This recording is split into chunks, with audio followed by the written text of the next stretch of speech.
Welcome back to War Thunder and welcome aboard the Focke-Wulf A-8 here in realistic battles on my favorite map, Norway. Why is Norway my favorite map? Well, it's not so much the landscape, it's not so much the enemy team's predicted way of where they climb, where they go, and what they do when they are there. It's more of the climate, and that means every plane profits from that.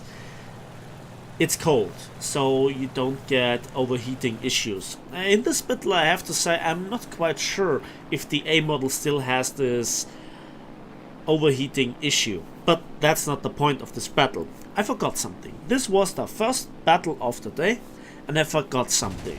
I forgot to reset something that I tried out yesterday with the respading match of the P-47N, which is a really awesome plane, by the way, that I love to bits.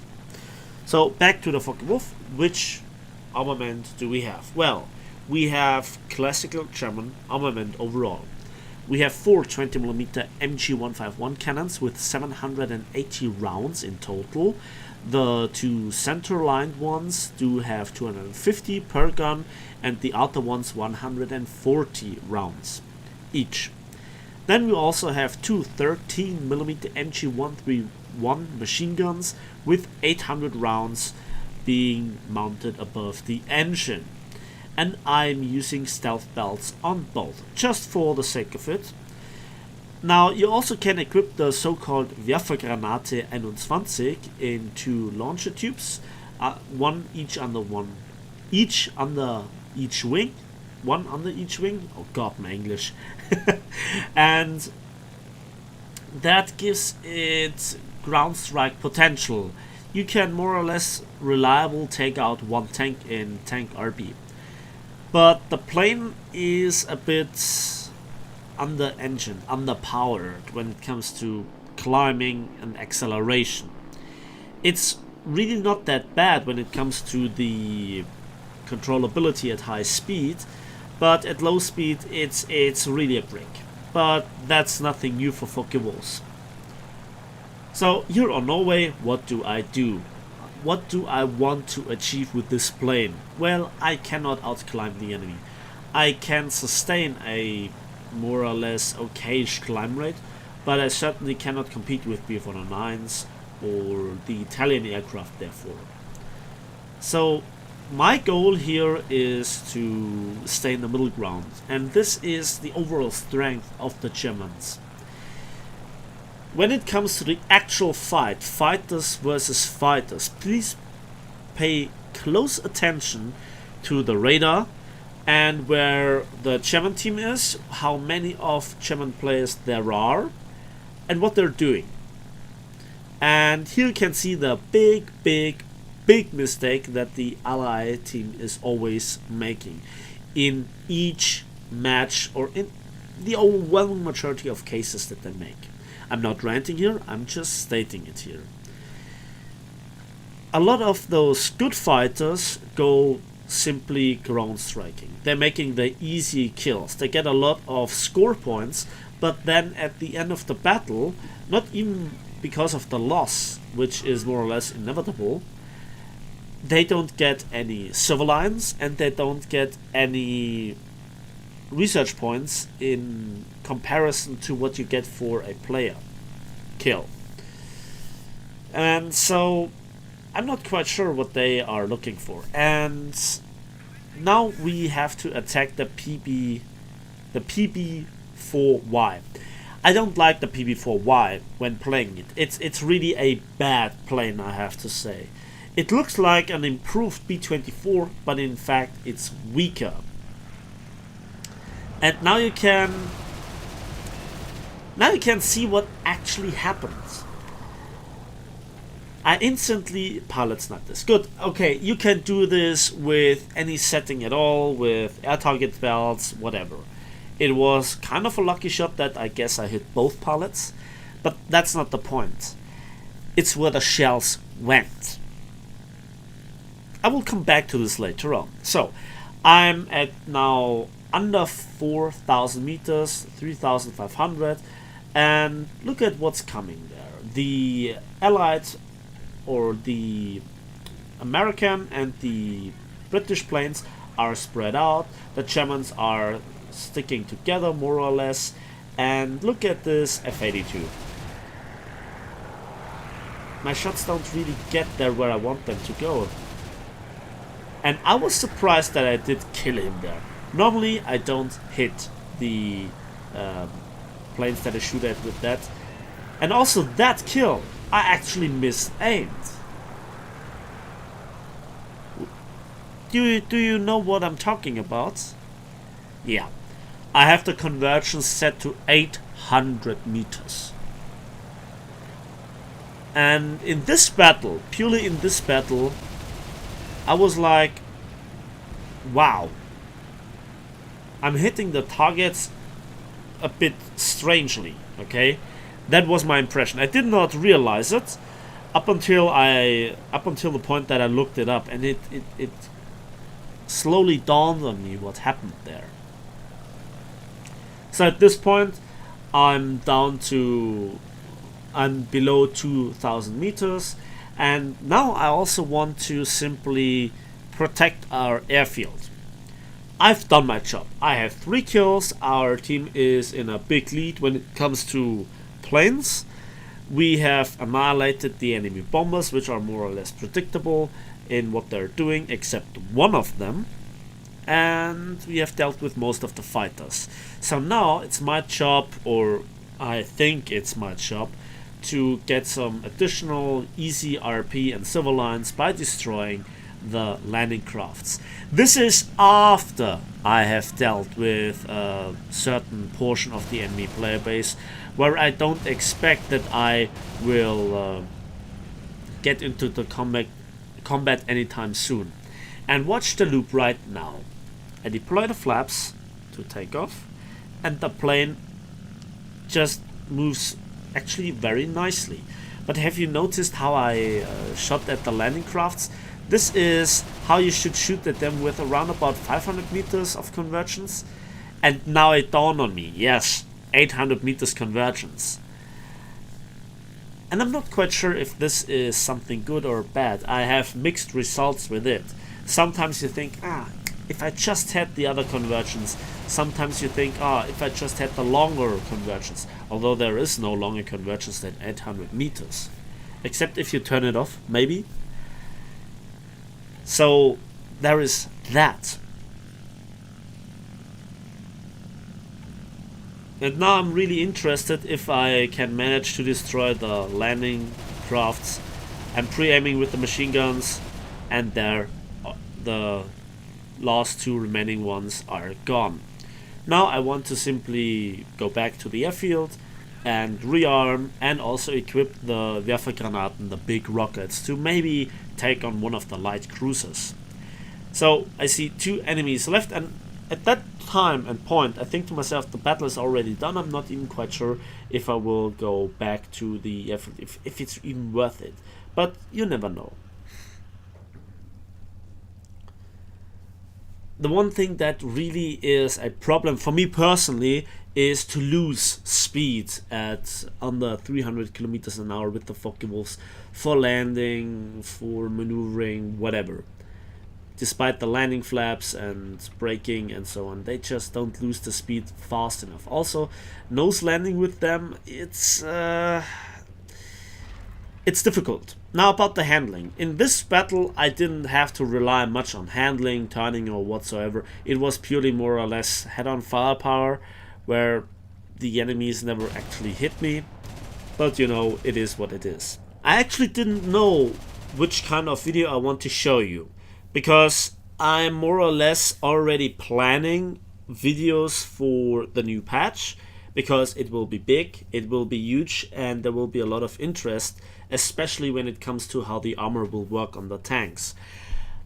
So I thought I should give the Focke-Wulfs a bit of another go. I haven't featured them in quite a while. And when it comes to which kind of Focke-Wulfs I should feature, well, I had a tough choice, because every single Focke-Wulf has its own kind of history for me.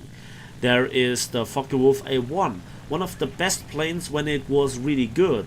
I'm not quite sure how it now performs. Also, Gaijin gifted me a talisman for it, you know, by the Wheel of Poverty lottery. Then there was the Focke-Wulf A5, which was, in the old days, the very first Focke-Wulf. It always excelled at firepower, but was one of the worst performing planes, even in arcade. And in realistic it was much the same for me when I switched over to RB. Then there was the Focke-Wulf 190 A4. When it got added, it was frankly, well, it's not different to the A5, but with a lower battle rating, much lower when it came out. Was it 3.7, something like this? Then there is obviously the A5 U12 and the A5 U2. The old A5 U2, which is now the A5 U12 or something like that, was amazing when it came down to the gun ports. It was famous for it, even back in the old days when bombers were notoriously tough, like 10 patches ago, something like this, like years ago, literally. It was really amazing to still shred them. Then there was the A-8, which just excelled again with pure MG151 firepower, but again was really underwhelming in the performance department. The F-8, oh boy, in the old days, I loved to hunt bombers with the 30mm gun pods. It was one of the first times that I had ever access to the MK103s at all. And also the 1-ton bomb was amazing. I nearly crashed there, so yeah. Then let's talk about the D series. The D9 and the D12 were never my real favorite ones, but the D13 was a bit better overall in both arcade and RB. Now, one little thing that I want to just give you as a secret, as a little dirty secret, is that the D9 has in arcade a battle rating of 5.0. I think back in the old days it was 4.7, something like that, and the D12 has 6.3. So in arcade things are a bit different when it comes to pure battle ratings. Then there's also the Tau 152H1. I remember the first time encountering one of them. Oh my god, that's a German super prop, but then I attacked it in arcade and it hung dead in the air like a brick. And then, of course, the Tau 152C3, which is the first Focke-Wulf that has by default an MK103. And when I first spaded it, or when I first flew it, I feasted on American bombers, on Norway in particular. With the H-Web rounds, they completely exploded after 1 or 2 hits. And then the sheer firepower from the 4 centralized MG151s did their job. So it excelled in firepower. Now it might see a renaissance for me personally in Ground RB after the rocket nerfs. We will see how the matches will come out. Germany versus practically the rest of the world, and how much impact the rocket nerf will have.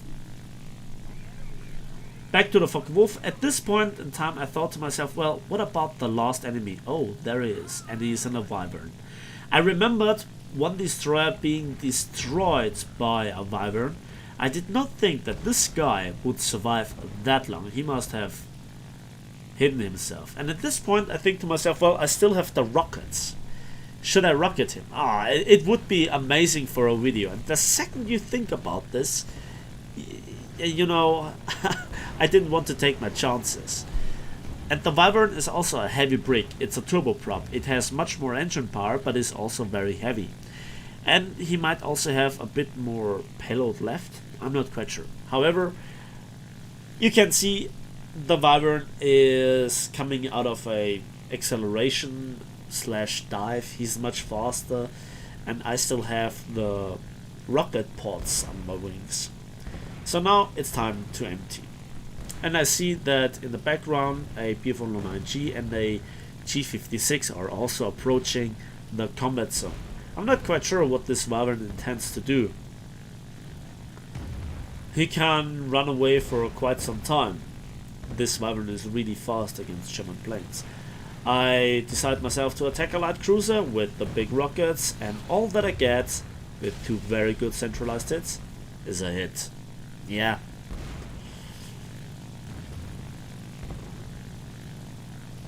Well. And then I didn't look properly, and I didn't see that the Wyvern was turning. And he actually already shot me, and I was very lucky to survive that. That was not the most glorious situation, and if the Wyvern would have continued to turn, I would have been able to just simply shred him with the machine guns. Again, the stealth belts for the MG131 profit from the overall 50 cal AP buff, because they are also API. They are not APIT, but simple API. The Wyvern, well, he makes evasive maneuvers, the Bf-109 tries to catch up, and I'm actually faster than the G2. But the Wyvern goes head-on against the Bf-109. However, the Bf-109 gets a long-range sniping shots. Well done, well done. I think it was just simply a very relaxing battle. It was very nice that it was the first battle, and I'm really interested on your opinion what the overall convergence has on in terms of impact on the battlefield, on your matches. Which convergence do you use for which kind of armament? Most of the time I'm switching between 4 and 500 meters for 50 cals. For German armament, it's not that important as most of it is centralized. However, what about the leading points? Let me know in the comment section. And now the question is, how much did I get for my overall 3 kills and 15 ships being destroyed? Well, 90,000 silver lines and 5,500 research points. It didn't feel like much of a challenge, to be honest. Everything more or less fell into my hands. So thank you, allied teams, for going into head-ons, for outnumbering yourself with bombers, and just not using your advantages. Thank you very much.